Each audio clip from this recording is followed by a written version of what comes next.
Modi plan అద్భుతంగా ఉంటుంది. ఆచరణలో రాష్ట్రాలు దాన్ని దుర్వినియోగం చేయకపోతే, మిస్యూజ్ చేయకపోతే ప్రతి ఇంటికి కూడా రూ. 150కే కేబుల్ కనెక్షను, ఇంటర్నెట్ సిగ్నల్. ఇది నరేంద్ర మోడీ ఆలోచన.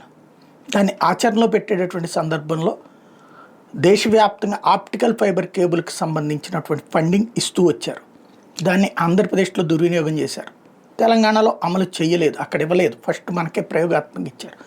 అది కాస్త దాన్ని అడ్డు పెట్టుకుని డబ్బులు సంపాదించుకునే పనుల్లో పడిపోయి ఓఎఫ్సి కాస్త గందరగోళం అయిపోయింది.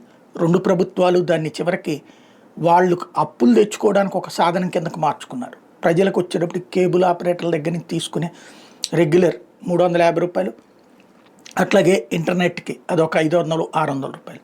అదే మోడీ చెప్పినట్టు రూ. 150కి కనుక వస్తే ఎంత అద్భుతంగా ఉండేది. ఒక కుటుంబానికి కనీసం 700, 800 రూపాయలు మిగిలిపోయేది కదా.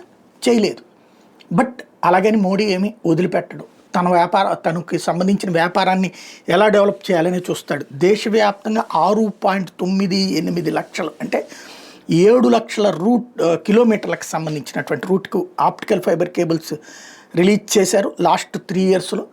వీటిలో సద్వినియోగం చేసుకున్నది బీజేపీ పాలిత రాష్ట్రాలు, దుర్వినియోగం చేస్తున్నది ఇతర రాష్ట్రాలు.